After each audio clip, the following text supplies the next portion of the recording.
Protagonistas en Contextos.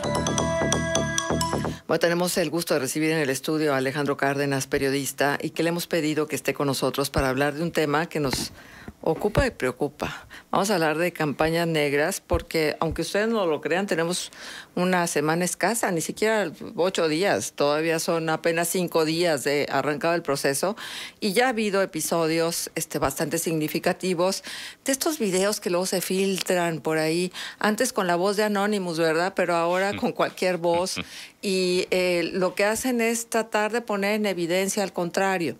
Y entonces, con base a la descalificación del contrario, decir, bueno, yo soy el bueno. Levantó la mano, así es que yo aquí estoy para salvarte de este engendro del mal. Estoy trivializando, claro, algo que es muy serio, pero que finalmente así lo ven, porque hacen verdaderas y auténticas novelas. Alejandro, las campañas negras siempre han existido de diferentes maneras. ¿Seguirán existiendo? Pues por desgracia parece que sí, a una semana de iniciado el proceso. Es decir, el caso de Alfredo Adame, el caso de la candidata de Chihuahua, que si bien no se presentó como campaña negra, pues hay ahí muchos tintes. El mismo caso de Salgado y el pleito entre el INE y ahora veamos el tribunal. Y lo que ha estado saliendo en esta última semana es una señal de que nadie está llamando a la cordura. Y el pleito entre el presidente y el INE, o entre el Ejecutivo y el INE, me parece que no es una buena señal y parecería que es una especie de aval para que entonces todos los demás se puedan pelear. El INE, por su lado, haciendo una campaña, me parece que valiosa con la UNESCO, donde lo que está haciendo es llamar a la alfabetización mediática, llamar a la certeza. Por ahí han visto ese anuncio, ¿no? Que está una familia sentada en la mesa que dice, es verdad, es bueno el anuncio, pero lo hizo por su lado. Y el presidente, por su lado, hace 15 días hizo su como acuerdo nacional por la democracia, donde convoca a gobernadores a que cumplan lo que ya dice la ley, ¿no? Que no las campañas sucias, perdón, campañas sucias no menciona, no. Que no al tema de acarreo de votos, a las prácticas tradicionales. El presidente por su lado y el INE por su lado. Es decir, ¿dónde están los partidos políticos que convoquen a un diálogo nacional? De eso ahorita comento, pero a lo que voy es que las señales de una semana de haber iniciado el proceso y que empiezan a salir estos audios o videos ilegales, es una señal de que parece que así es como viene la elección y ninguna autoridad está llamando a tener cuidado con lo que implican los medios digitales en materia de desinformación. Esto que sale ahora sale ya en medios digitales, como tú dices, Marcela. Empieza a salir en alguna red social, algún medio se lo filtra, lo publica en su canal de YouTube, lo publica en su página de Facebook, se vuelve viral y tiene un impacto muy fuerte en la campaña para golpetear a uno o a otro.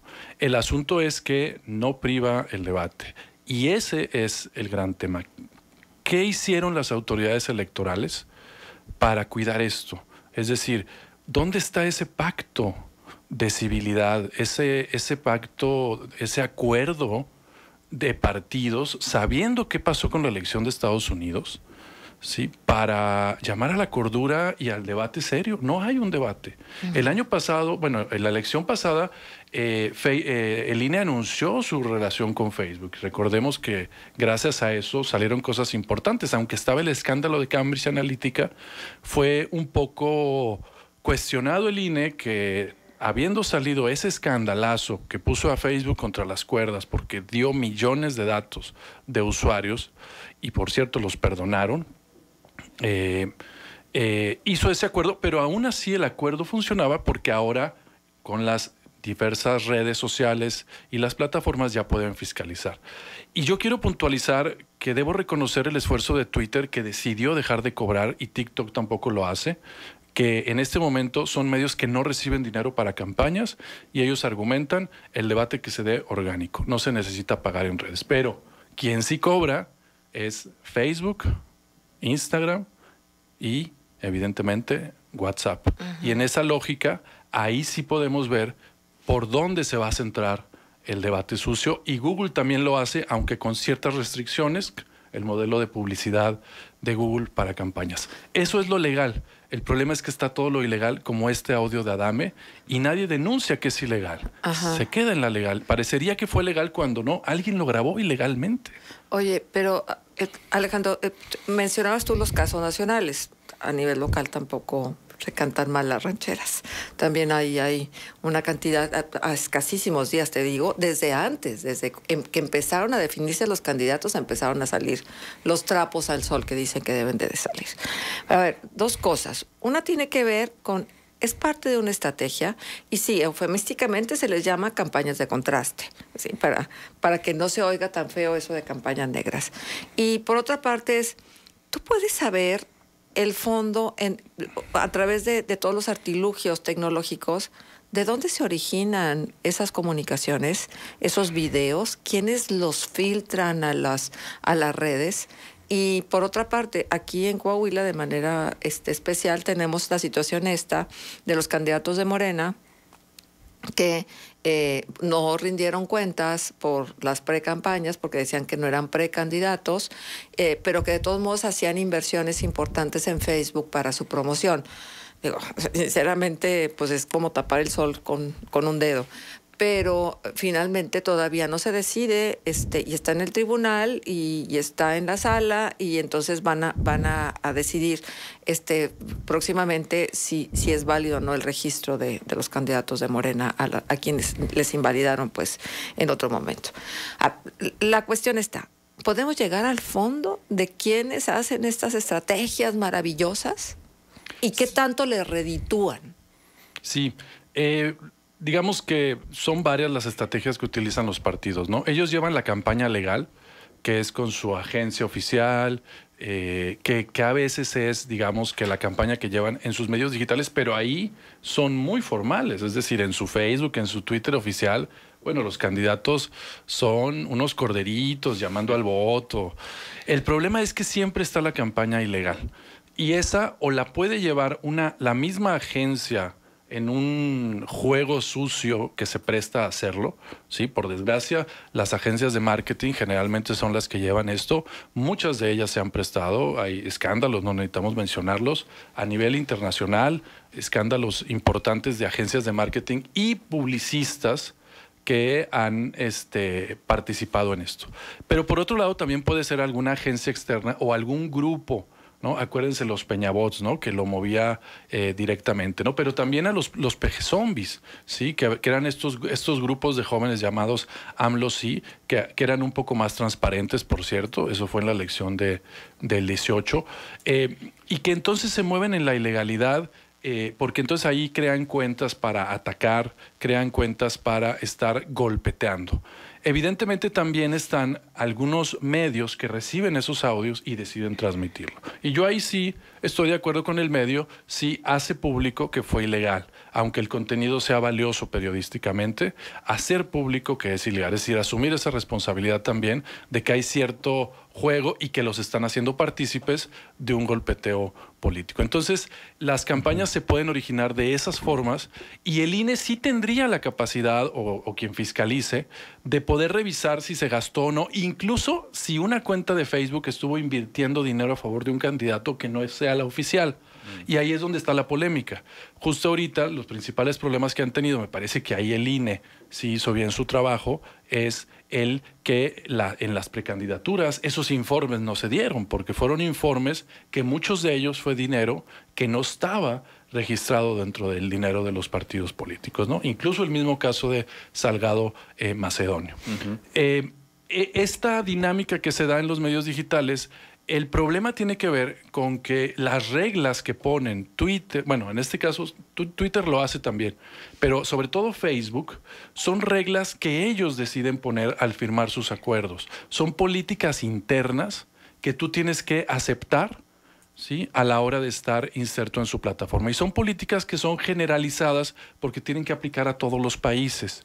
Y en esa lógica, esas políticas no abonan al debate. Está comprobado, incluso la Unión Europea está muy avanzada en esto, que para las campañas electorales el responsable técnico, en este caso el promotor, la plataforma, sí puede evitar que se dé la polarización con ciertos elementos técnicos, ¿sí? Por ejemplo, no solo con el filtro de groserías, que eso es algo que minó más a la democracia. Es decir, Facebook ha ido cometiendo una serie de errores desde que empezó a poner esos filtros automáticos, porque pues parecería que entonces la democracia se mide con robots.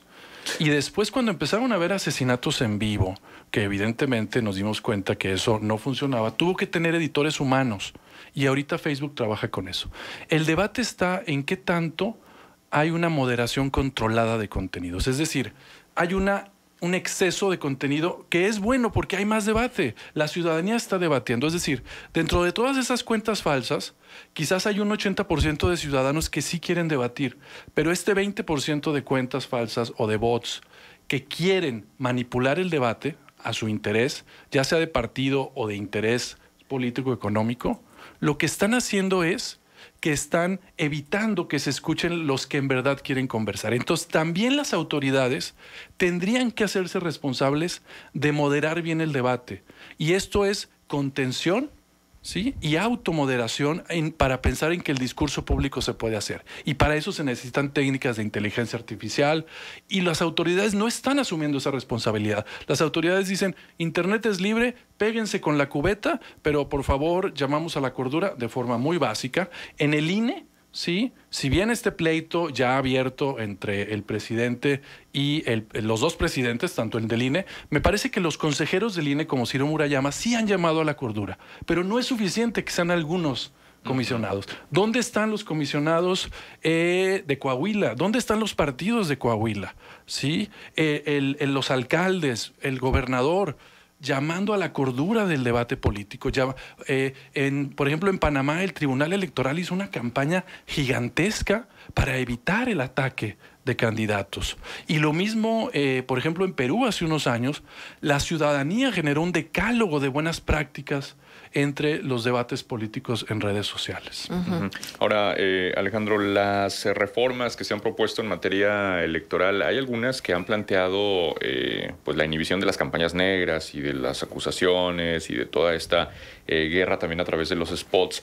Recuerdo en lo particular las que se plantearon entre 2007 y 2016, entre 2007 y 2009, luego de las elecciones del 2006, por ejemplo, que estuvieron cargadísimas de todo ello y también sumamente polarizadas. ¿Por qué no se avanza en construir una legislación que justamente prohíba la campaña negra? Justo es el tema del debate que surgió a raíz de el escándalo de Trump, ¿sí? Y un poco cómo asusó a sus usuarios de redes a atacar, lo digo entre comillas, el Congreso.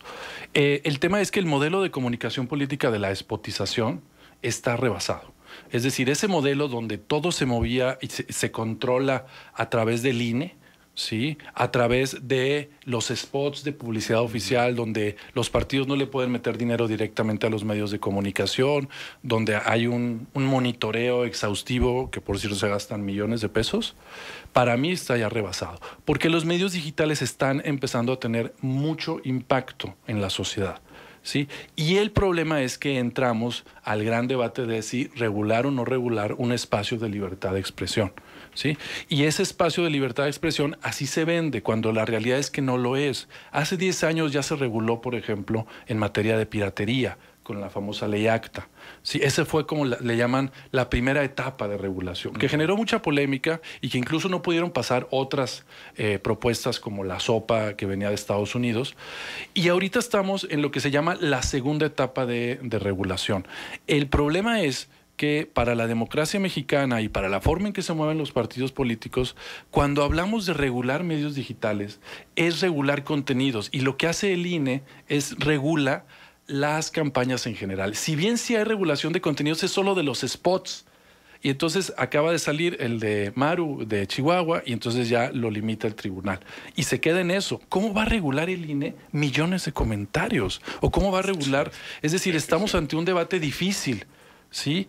El problema es que ese debate sí se está dando en otros países y en otros países sí se están dando mecanismos de moderación de comentarios para que el debate orgánico se pueda dar. Ajá. Alejandro, acá nos dicen, a ver, ¿cómo se puede prohibir algo que está permitido. O sea, mejor dicho, lo que nos plantea en el comentario es lo siguiente, y que me parece que es válido que nosotros le demos espacio. Nos dice, en cuanto a campañas negras, no se puede prohibir lo que no está permitido. Entonces, creo que es muy cierto. Y lo que sí es que luego fincar responsabilidades en relación a los contenidos, resulta harto difícil, muy difícil. Y acá, por ejemplo, tenemos un comentario, dice, si no sacaran las grabaciones, ¿cómo nos enteraríamos de las tranzas? Entonces, eso quiere decir que están dando por hecho todo lo que los contenidos de las campañas negras.